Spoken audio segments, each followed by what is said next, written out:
Apple کے phone اتنی جلدی تباہ نہیں ہوتے، صرف اسکرین ٹوٹی ہے۔ شبنم فون کو نکال کے الٹ پلٹ کر رہی تھی۔ ذرا دیر بعد اسکرین روشن ہو گئی تو وہ فاتحانہ انداز میں مسکرا دی۔ Apple for life. جگمگاتی اسکرین ان کو دکھائی۔ کیا کسی کو ماہر کا پاس کوڈ معلوم ہے؟ نہیں، لیکن اس کی کیا ضرورت ہے، ہم سب قریبی لوگوں کو اطلاع کر چکے ہیں۔ اور وہ باغبان کی بیٹی؟ بیربل جہاں تھا وہیں رہ گیا، اسے تو وہ بھول ہی گیا تھا۔ تمہیں اسے بتانا چاہیے، چنگیز تیزی سے بولا۔ وہ یقیناً آ جائے گی اور شاید دونوں کے سارے مسئلے حل ہو جائیں، لیکن میرے پاس اس کا نمبر نہیں ہے، میں اسے کیسے اطلاع کروں؟ پھر کچھ سوچ کے اس نے نفی میں سر ہلا دیا۔ میرا نہیں خیال وہ ماہر کے لیے اتنی دور استنبول آنا چاہے گی۔ تم استنبول جانا چاہتی ہو؟ مالا کمرے میں آئی تو خالی بیڈ اس کا منتظر تھا، چادر بے شکن تھی اور دوائیاں سائڈ ٹیبل سے ہٹا دی گئی تھی۔ وہ چپ چاپ بیڈ کے کنارے پہ بیٹھی اور چادر پہ ہاتھ پھیرا۔ ماں کے ہوتے ہوئے اس کمرے میں کچھ مختلف سا تھا۔ وہی چوکھٹ میں آ کھڑا ہوا وہ بھی وہیں دیکھ رہا تھا جو اس کی نظروں میں تھا۔ وہ ماں کی رونق تھی، بڑوں کی اپنی رونق ہوتی ہے۔ سر جھکائے انگلیاں چادر پہ پھیرتے ہوئے کچھ محسوس کر رہی تھی۔ ہر کونے سے ان کی آواز آتی ہے۔ کمرے کا دروازہ کھولتی ہو تو لگتا وہ سامنے بیڈ پہ بیٹھی ہوں گی، ٹانگیں نیچے لٹکائے، گود میں دوائیوں کا باکس رکھے، سر جھکائے الجھی سی کچھ تلاش کر رہی ہوں گی۔ ہم اپنی ماؤں کو ہمیشہ کاموں میں پھنسا الجھا سا ہی دیکھتے ہیں۔ جب ان کی خدمت کروانے کی عمر آتی ہے تو وہ چلی جاتی ہیں۔ چوکھٹ سے سر ٹکائے اداس نظر آ رہا تھا۔ کھڑکی کے باہر پھیلی تاریک رات ان کو اسی اداسی سے دیکھ رہی تھی۔ کیسے نکلیں گے ہم اس فیز سے؟ مالا نے پر امید نظروں سے اسے دیکھا۔ کمرے کی سیٹنگ بدل دو۔ پھر وہ کھنکھارا جیسے ہمت مجتمع کی ہو۔ تم استنبول جانا چاہتی ہو؟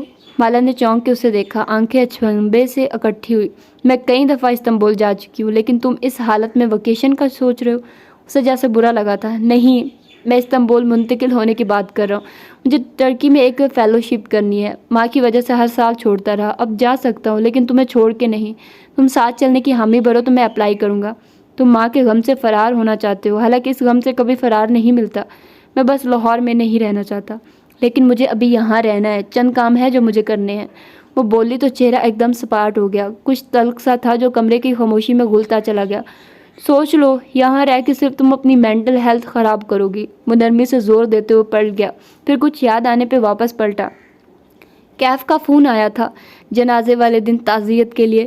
وہ ایک دم چونکی، دل کو جیسے کسی نے مٹھی میں لے لیا۔ وہ بہن بھائی آج کل ایک دوسرے کو بتاتے رہتے تھے کہ فلاں کا فون آیا یا فلاں کا نہیں آیا، کسی نے جنازے میں شرکت کی، کس نے نہیں کی۔ ہر پاکستانی گھرانے کی طرح ان کو بھی ہر اس شخص کو یاد رکھنا تھا جو ان کے برے وقت میں ساتھ تھا اور جس نے پڑھ کے پوچھا بھی نہیں۔ معید اطلاع دے کے آگے بڑھ گیا اور وہ جہاں تھی وہیں بیٹھی رہ گئی۔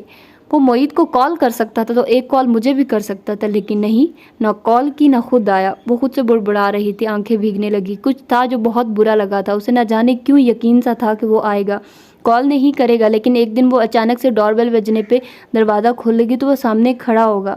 لیکن وہ ہمیشہ کی طرح اس بار بھی کیف کے بارے میں غلط تھی۔ ایک دم تیز پانی کے گرنے کی آواز نے اس کا ارتکاز توڑا۔ مالا نے چونک کے باتھ روم کی سمت دیکھا، ماں کوئی نہیں تھا۔ پھر وہ دھیرے سے اٹھی اور قدم قدم چلتی باتھ روم تک آئی۔ نیم با دروازہ پورا دھکیلا، سنک کا نل کھلا تھا اور پانی تیز دھار سے نیچے گر رہا تھا۔ وہ آگے بڑھی اور سختی سے نل بند کیا، پھر پلٹی ہی تھی کہ ٹوٹی کے گھومنے کی آواز آئی اور نل دوبارہ چل پڑا۔ ایک گہری سانس لے کے کشمالہ مبین واپس پلٹی۔ چہرے پہ نہ کوئی خوف تھا نہ کوئی پریشانی تھی۔ تمہیں لگتا ہے تم مجھے ڈرا سکتے ہو، وہ بھی پانی کے ایک نل سے؟ وہ آگے بڑھی اور ٹونٹی زور سے گھمائی، لیکن مخالف سمت، ایسے کہ نل پورا کھل گیا۔ پانی کی دھار مزید تیز ہو گئی۔ لو، کھل گیا نل، مزید کیا کرنا ہے؟ میرے گھر کے شیشے توڑنے ہیں؟ توڑو نا، توڑو۔ وہ دائیں بائیں خالی باتھ روم میں دیکھتے ہوئے زور سے گھرائی۔ کیا کر سکتے ہو تم؟ مجھے ڈرانا چاہتے ہو؟ ڈراؤ نا، آؤ، پھر سے پکڑو میری گردن۔ اوہ، اطراف میں دیکھتے ہوئے گول گول ایڑیوں پہ گھوم رہی تھی۔ تم ایک بے وقوف اور ڈرپوک مخلوق ہو، میں نہیں ڈرتی تم سے۔ وہ عامل جس کے تم غلام ہو اور جس کے کہنے پہ تم نے میری ماں کو اذیت دی تھی، جا کے اس کو میرا ایک پیغام دینا۔ اس کی گھراہٹ بلند ہو رہی تھی۔ اسے وہ کہنا وہ تیار رہے۔ مجھے اس کا چہرہ معلوم ہے اور میں اسے ڈھونڈ نکالوں گی۔ وہ جسے آج تک کوئی نہیں ڈھونڈ سکا، اسے میں ڈھونڈوں گی۔ چہرہ گلابی ہو کے تمتما رہا تھا۔ ایک جھٹکے سے نل بند کیا اور دھاڑ سے باتھ روم کا دروازہ مارتی وہ کمرے میں واپس آئی۔ نل دوبارہ نہیں کھولا۔ اب ہر طرف خاموشی تھی، کوئی آہٹ نہیں، کوئی چاپ نہیں، بزدل۔ وہ بستر پہ بیٹھی تو چھن سے ایک منظر آنکھوں کے سامنے آیا۔ وہ دونوں کافی شاپ میں آمنے سامنے بیٹھے تھے۔ بھوری آنکھوں والا مرد اسے اپنی کہانی سنا رہا تھا اور وہ مشکوک نظروں سے اسے دیکھ رہی تھی۔ اس کا نام سرکار ہے، یعنی اس کے کلائنٹس اسے سرکار کے نام سے جانتے ہیں۔ میرا سوتیلا باپ اس کا کلائنٹ تھا، لیکن وہ بھی اس کی اصل شناخت سے واقف نہیں تھا۔ مجھے اتنا معلوم ہے کہ وہ ایک بوڑھا جادوگر ہے، اس کے بال سفید اور رنگت سیاہی مائل ہے اور وہ سر پہ ایک نارنجی رومال لپیٹتا ہے۔ اس نے بہت سے خاندان توڑے ہیں، بہت لوگوں کو اذیت دی ہے، لیکن اسے آج تک کوئی نہیں ڈھونڈ سکا، میں بھی نہیں۔ کافی شاپ میں بیٹھی لڑکی اسے مشکوک نظروں سے دیکھ رہی تھی، لیکن اس وقت اپنے بیڈ پہ بیٹھی لڑکی کی آنکھوں میں شک نہیں تھا، صرف چبھن تھی۔ کیا وہ سچ کہہ رہا تھا؟ کیا وہ خود اس عامل کا کلائنٹ نہیں تھا؟ کیا وہ خود البم میں موجود لڑکیوں پہ ظلم کرنے والا نہیں تھا؟ اس نے سر جھٹکا۔ شاید وہ سچ کہہ رہا ہو، لیکن کیا فرق پڑتا؟ اس نے مجھے دھوکہ دیا، کہیں ماں مجھ سے جھوٹ بولا، میرا ریسٹورانٹ چھینا، اپنے اور سرکار کے کھیل میں مجھے کیوں شامل کیا؟ میں تمہیں کبھی معاف نہیں کروں گی کیف۔ پھر اطراف میں دیکھا، اس کا کمرہ خالی تھا، لیکن وہ جانتی تھی سرکار نامی اس عامل کے چیلے اس پہ نظر رکھے ہوئے تھے۔ وہ جسے کوئی نہیں ڈھونڈ سکا اسے میں ڈھونڈوں گی۔ وہ لیٹ گئی اور ماتھے پہ بازو رکھ کے آنکھیں موند لی۔ وہ اب خوف زدہ نہیں تھی، اس کی ماں چلی گئی تھی، اب کھونے کے لیے کچھ نہیں بچا تھا۔ بصارت اندھیر ہوئی تو ایک منظر ذہن کے پردے پہ چلنے لگا۔ اندر کمرے میں ماں کی میت رکھی تھی اور وہ نائٹ سوٹ میں ملبوس کچن کاؤنٹر کے پاس کھڑی تھی۔ اس کے سامنے کٹے ہوئے بالوں والی مسکراتی ہوئی ڈاکٹر سلیمہ کھڑی تھی، ان کے لب دھیرے دھیرے ہل رہے تھے۔ کیا میں تمہیں ایک ایسا راز بتاؤں جو ان بچوں کو معلوم ہوتا ہے جن کے ماں باپ ان کے سامنے مر جاتے ہیں؟ میرے والد کی ڈیتھ اس وقت ہوئی جب میں بہت چھوٹی تھی سلیمہ آنٹی، تب تو مجھے ایسا کوئی راز معلوم نہیں ہوا۔ کچن کاؤنٹر کا منظر ہوا میں تحلیل ہو گیا، ایک آنسو آنکھ سے نکلا اور گردن پہ لڑکھتا چلا گیا۔ اس آنسو کا رنگ شفاف پانی جیسا تھا اور اس شفاف پانی میں دھنک کے ساتوں رنگ مقید تھے۔ ان رنگوں کے اندر ایک اور منظر جنم لینے لگا، عورتوں اور مردوں کا ایک ہجوم، بس شین میں رکھی چارپائی، اجلے سفید کفن میں لپٹا ایک بند آنکھوں والا مردانہ چہرہ، چارپائی کی پائنتی کے ساتھ بیٹھی ایک فربہ سی لڑکی جس کی آنکھیں سبز تھی اور کلائیوں میں سونے کے کنگن تھے۔ وہ سر جھکائے دھیمی آواز میں روئے جا رہی تھی۔ سین کے دوسرے کونے پہ وہ کھڑی تھی، ایک چھوٹی سی سبز آنکھوں والی لڑکی جس نے بالوں کی اونچی پونی بنا رکھی تھی۔ اس کے کندھے کے ساتھ ایک لڑکا کھڑا تھا جو قد میں اس سے چند انچ چھوٹا تھا۔ ساتھ بچھی چارپائی پہ ایک اور ننھی لڑکی سو رہی تھی جو کافی صحت مند اور بھرے بھرے گالوں والی تھی۔ تم بڑی ہو کشمالا، ایک بوڑھی خاتون جو اس چارپائی پہ پیر لٹکائے بیٹھی تھی اس کا ہاتھ تھام کے محبت سے کہنے لگی، بڑی؟ وہ جو بھیگی آنکھوں سے دور سین میں رکھی میت کو دیکھ رہی تھی چونک کے انہیں دیکھنے لگی۔ ہاں تم بڑی ہو اور یہ چھوٹی۔ بڑا بہن بھائی باپ کی جگہ ہوتا ہے، اب یہ دونوں نہ صرف تمہاری ماں بلکہ تمہاری بھی ذمہ داری ہے۔ اس نے ناسمجھی سے سر ہلا دیا اور آنکھ سے نکلا آنسو ہتھیلی کی پوچھ سے رگڑ دیا۔ دیکھو بیٹا، اب تمہارا باپ نہیں رہا، اب تم لوگوں کو قدم پھونک پھونک کے رکھنا ہوگا۔ کسی دوسری خاتون نے سرگوشی کی۔ وہ چونک کے ان کو دیکھنے لگی۔ اب تم لوگ اپنے کزن سے کبھی مت لڑنا، بالخصوص اپنے ماموں اور ان کے بچوں سے بنا کے رکھنا۔ پہلے مبین تمہارے سر پہ تھا، اب وہ نہیں ہے، اسی لیے نہ دو دھیال میں کسی کو شکایت کا موقع دینا ہے نہ ننیال میں۔ ہاں بیٹا، تم نے اپنے بہن بھائیوں کا خیال رکھنا ہے، اپنے خاندان کے ساتھ جڑ کے رہو گے تو سب ٹھیک رہے گا، کسی سے نہیں لڑنا، کسی سے نہیں لڑنا۔ اس نے زیر لب دہرایا۔ کشمالا نے آنکھیں کھولی، ایک اور آنسو گال سے لڑک کے نیچے گرا۔ 4 صدا کا سین غائب ہو گیا۔ وہ لاہور میں اپنے کمرے میں لیٹی تھی۔ اس کے اور اس کی کم علم اور تنگ ذہن رشتہ دار خواتین کے درمیان بہت سے فاصلے تھے، کئی برس کی تعلیم اور ایک طویل عرصے تک ورکنگ وومن ہونے کا فاصلہ، ہائی سوسائٹی کے ایکسپوجر اور دنیا گھومنے کا فاصلہ، اور ان سے بہت دور جا چکی تھی۔ لیکن کیا واقعی کچی عمر میں ذہن پہ لگی پکی لکیریں تعلیم اور تجربے سے مٹ جاتی ہیں؟ یہ ہسپتال کا ایک مختلف کوریڈور تھا۔ یہاں پرائیویٹ رومز کے دروازوں کی قطار نظر آ رہی تھی۔ ہر کمرے کے باہر آرامدہ صوفوں کا ایل بنا تھا اور سامنے رکھی میز پہ تازہ پھول سجے تھے۔ کونے میں ایک ریسیپشن تھی جہاں پہ بیٹھی خوبصورت لڑکی سے عیادت کے لیے آنے والے مہمان اپنے مریض کا روم نمبر پوچھتے اور مطلوبہ کمرے تک چلے آتے۔ اگر مریض کے مہمان زیادہ ہو جاتے تو کچھ لوگوں کو کمرے کے باہر ایل شیپ صوفوں پہ بٹھا دیا جاتا، لیکن چونکہ یہ عمرہ کا پرائیویٹ ایریا تھا اس لیے یہاں داخل مہمانوں کی عیادت کرنے والے جس تیزی سے آتے اسی تیزی سے واپس پلٹ جاتے تھے۔ اکثر کمروں میں عمرہ کے بوڑھے والدین داخل تھے جن کے بچوں نے ان کے لیے تنخواہ دار اٹینڈنٹ رکھے ہوئے تھے۔ خود وہ کم ہی چکر لگاتے کیونکہ جب وہ چھوٹے تھے ان کے والدین کے پاس ان کے لیے وقت نہیں تھا۔ آج ان کے پاس اسی وقت کی کمی تھی۔ ایسے میں کسی بھی کمرے کے سامنے بنے سٹنگ ایریا پہ رش نہ لگا تھا سوائے روم نمبر 555 کے۔ یہ صوفے گزشتہ 3 دن سے خالی نہیں ہوئے تھے۔ میز پہ رکھے گلدستے کے ساتھ کافی کے خالی کپ رکھے تھے۔ ایک صوفے پہ بیربل براجمان تھا، رف ٹی شرٹ اور جینز پہنے، گھنگریالے بال الجھے سے لگ رہے تھے، جیکٹ ساتھ رکھی تھی، آنکھوں سے لگتا تھا وہ کہیں دن سے نہیں سویا۔ صوفے کے دوسرے کنارے پہ شبنم بیٹھی ٹوٹی اسکرین والے فون کو ہاتھ میں گھما رہی تھی۔ بیربل کے برعکس وہ ہر روز کی طرح صاف ستھرے لباس میں تازہ دم نظر آتی تھی۔ دفتر روم 555 کا دروازہ کھلا اور چنگیز باہر آتا دکھائی دیا۔ وہ سر جھکائے احتیاط سے فرش پہ رکھی ایک تار کو عبور کر رہا تھا۔ وہ ایک کارنر لیمپ کی تار تھی جس کے قریب کوئی سوئچ نہ تھا، سو اس کو چوکھٹ کے اوپر دیوار سے گزارا گیا تھا، لیکن گزشتہ روز وہ نیچے گر پڑی تھی اور تب سے چوکھٹ پہ پڑی تھی۔ جو بھی اندر آ جائے دھیان سے جائے ورنہ لیمپ کی تار سے اڑ کے گر سکتا ہے۔ اس نے کوفت بھرے انداز میں باہر آ کے اطلاع دی۔ میں ایک بار گر چکا ہوں۔ بیربل نے ایک ہاتھ بلند کیا۔ میں بھی۔ شبنم نے محض ایک انگلی بلند کی۔ تم 2 دفعہ گری ہو اور میں نے دونوں دفعہ دیکھا تھا۔ شبنم نے خفگی سے اس کی طرف رخ موڑ لیا اور چنگیز کی طرف متوجہ ہوئی۔ کیا ماہر بھائی اس کنڈیشن میں ہے کہ ہم ان سے بات کر سکیں؟ چنگیز جواب دیے بنا ریسیپشن تک گیا اور کوہنیوں کے بل کاؤنٹر پہ جھکا۔ کیا کوئی روم نمبر 555 کے کارنر لیمپ کی تار فکس کر سکتا ہے؟ وہ کل سے راستے میں پڑی ہے، کوئی اس سے اڑ کے زخمی ہو سکتا ہے۔ اللہ اللہ! دونوں ہاتھ اٹھا کے اکتا کے کہا اور سر جھٹکتا پلٹ گیا۔ لڑکی نے سر ہلا کے فوراً سے ریسیور کان سے لگایا۔ فلموں میں تو ایسے نہیں ہوتا۔ چنگیز واپس ایل شیپ صوفے تک آیا تو شبنم ناراض نظر آ رہی تھی۔ کیا ہوتا ہے فلموں میں؟ مریض کو جیسے ہی ہوش آتا ہے اس کے قریبی لوگ اس سے ملتے ہیں اور وہ آہستہ سے آنکھیں کھول کے ان کو دیکھتا ہے، چند اپنائیت بھری باتوں کے تبادلے ہوتے ہیں، وہ خفگی سے کہہ رہی تھی۔ اور یہاں جب سے سرجری کے بعد ماہر کو ہوش آیا اس نے ایک دفعہ بھی ہم میں سے کسی کو نہیں دیکھا اور صرف درد سے چلائے جا رہا ہے کیونکہ اس کو درد ہو رہا ہے شبنم خانم۔ وہ صوفے پہ بیٹھتے ہوئے سمجھانے والے انداز میں کہنے لگا۔ تمہاری فلموں میں ہر زخم کے ساتھ ہیرو کی برداشت بڑھتی جاتی ہے، لیکن حقیقی زندگی میں ایسا نہیں ہوتا۔ انسان کی درد برداشت کرنے کی ہمت ہر نئی تکلیف پہ کم ہو جاتی ہے۔ یہ ماہر کا پہلا ایکسیڈنٹ نہیں ہے، اس لیے اس کی تکلیف بہت زیادہ ہے، اس لیے اسے دواؤں کی زیر اثر سلائے رکھنے میں ہی بہتری ہے۔ میں نے کبھی سوچا بھی نہیں تھا کہ ماہر درد سے اتنا چلا سکتا ہے۔ شبنم نے دونوں کانوں کو چھوا۔ تھوڑی دیر کے لیے سٹنگ ایریا میں خاموشی چھا گئی۔ وہ دونوں اپنے اپنے فون پہ لگے تھے۔ دفتر شبنم کھنکھاری۔ ہم تینوں باری باری یہاں آ کے ڈیوٹی دیتے ہیں۔ ہسپتال والے بھی سوچتے ہوں گے کہ ہماری کوئی لائف نہیں ہے۔ اپنی بات کرو، میری لائف ہے۔ بیربل نے فون اسکرول کرتے ہوئے سر جھٹکا۔ اچھا، جب ماہر کے ایکسیڈنٹ کی خبر آئی تو تم کیا کر رہے تھے؟